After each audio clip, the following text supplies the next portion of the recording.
नमस्कार दोस्तों, very good evening. और एक ताजा समाचार, एक नया समाचार आप सबके लिए कि एमटीएस का रिजल्ट आ चुका है। मल्टीटास्किंग जिसकी प्रतीक्षा आपको बेसब्री से इंतजार था, उसका रिजल्ट घोषित हो चुका है।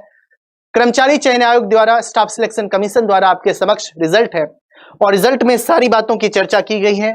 रिजल्ट आपने एग्जाम दिया होगा और आपको मालूम होगा कि आपका रिजल्ट क्या हुआ। आपके बाद यहाँ पे सारी मल्टीटास्किंग, इसे मल्टीटास्किंग कहते हैं। Non technical staff, non tech के बारे में यहाँ रिजल्ट दिया गया 2020। स्टाफ सिलेक्शन 2020 की बात की, declaration of result computer based examination paper 1 to call candidate for appearing in paper 2 descriptive paper.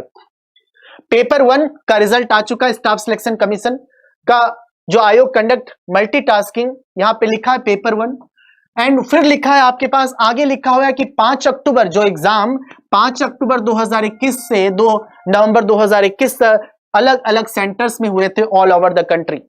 Exam आपको मालूम होना चाहिए कि 2020 का जो पेपर है ये एमटीएस 2020 का रिजल्ट है। दोस्तों इस बात को ध्यान रखिएगा क्योंकि ये डिले चल रहा है, जिसके मुताबिक 2022 में हम 2020 के रिजल्ट की बात कर रहे हैं, तो डिले चल रहा है।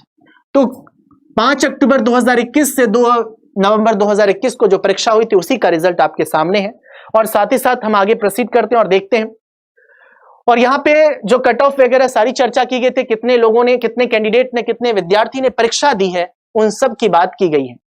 तो ध्यान से आप इसे देखिए और बताने का प्रयास करिएगा।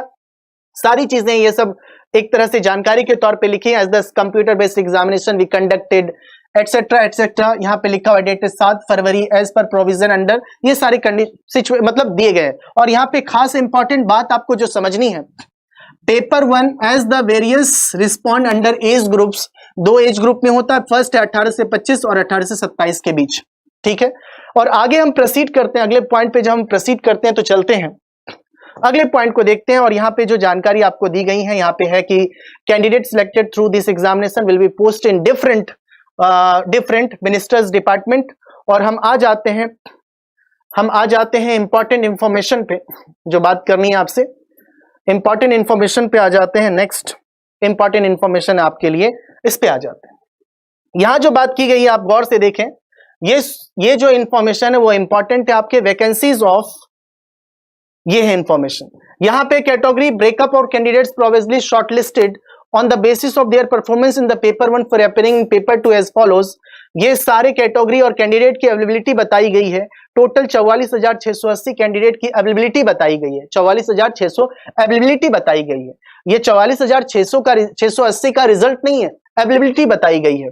उसके आधार पे ये सारे ईडब्ल्यूएस से इतने 400 सारे इंफॉर्मेशन दिए गए हैं। 7,625 तो सारे इंफॉर्मेशन आपको दिए गए, category wise and state wise जानकारी आपको दी गई है। और कट ऑफ डिटेल्स जो है vacancies in the age group 18 से 25, ये आपको एनेक्सर 1 में, और कट ऑफ डिटेल्स जो है 18 से 27 का एज ग्रुप, ये एनेक्सर 2 में गिवन है। किसमें? एनेक्सर 1 और एनेक्सर 2 में गिवन है। यहां पे आगे चलते हैं तो ये जानकारी आपको मिल जाएंगी। यहां पे देखा जाए तो ये आपको इंफॉर्मेशन मिल जाएगा। ये कहता है कि as per the record commission, सारी इंफॉर्मेशन दी गई है।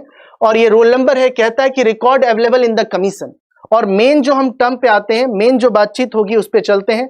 ये है आपका स्टूडेंट के नाम के, स्टूडेंट के कैटेगरी के साथ ये इंफॉर्मेशंस दी गई हैं। ये कट ऑफ की इंफॉर्मेशंस दी गई हैं। एनेक्सर 1 कहता है और एनेक्सर 2, 2 एनेक्सर है आपके पास। एनेक्सर 1 अभी आपने देखा, एक बात जरूरी है इसमें जानना कि 2 तरह की बात की गई है। Cut off details for vacancies and 18 से 25 तक की उम्र की जो वैकेंसीज आपने अप्लाई किया होगा वो एनेक्सर 1 में अवेलेबल है।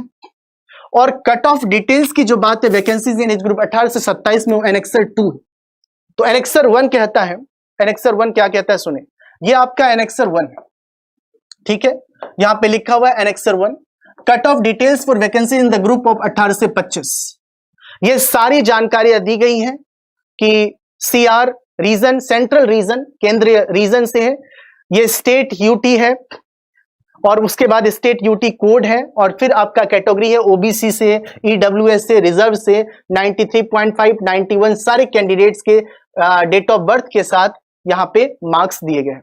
यहाँ पे मार्क्स दिए गए हैं, कट ऑफ डिटेल्स, ये सारी चीजें आपको यहाँ पर दी गई हैं। तो ये प्रॉपर तरीके से रिजल्ट आ चुका है। और आप लोग आने वाली परीक्षाओं के लिए तैयार हो जाइए। आने वाली परीक्षा CHSL, साथ ही साथ MTS की भी परीक्षा, MTS की भी जल्द से जल्द परीक्षा होने वाली, उन सब के लिए आप तैयार हो जाइए। सारे कैंडिडेट के डेट ऑफ बर्थ के साथ, कैटेगरी के साथ, स्टेट के साथ, स्टेट कोड के साथ सारी जानकारी दी गई है। ठीक है, इस बात का ध्यान रहे आपको, ये सारी जानकारियां प्रोवाइड की गई हैं। ठीक है, तो यही एक विशेष जानकारी आपको देनी थी। MTS का रिजल्ट आ चुका है, अपने रिजल्ट को चेक कर सकते हैं आप, और बाकी ये कट ऑफ डिटेल्स जानकारी दी गई है, और यही एक विशेष जानकारी है। बाकी CHSL के लिए आने वाली परीक्षा के लिए मई 2022 में तैयार हो जाइए। जो नए विद्यार्थी हैं उनसे कहूंगा कि MTS का रिजल्ट आया है तो पेपर 2 के लिए भी यहां क्लासेस कराई जाएंगी SSC एग्जाम्स पर एग्जामपुर यूट्यूब चैनल पर, और जल्दी इसकी सूचना दी जाएंगी। और बाकी आप तैयार रहिए और आने वाले परीक्षा के लिए खूब भरपूर मेहनत करते रहिए। बाकी रेगुलर क्लास होती है सुबह से लेकर शाम तक, नियमित क्लास में बने रहेंगे तो फायदा होगा। CHSL की परीक्षा जो मई 2022 में टेंटेटिव है, उसकी भी तारीख जल्दी घोषित होने वाली है। इसलिए प्लीज एक ही बात कहूंगा, get ready, get ready, get ready, तैयार हो जाइए। Thank you so much for joining, have a nice evening, good night, ध्यान रखिएगा। और प्लीज जो नए विद्यार्थी हैं, please do subscribe our channel SSC exams by Exampur, और लाइक और शेयर कर दीजिएगा सेशन को। Thank you so much.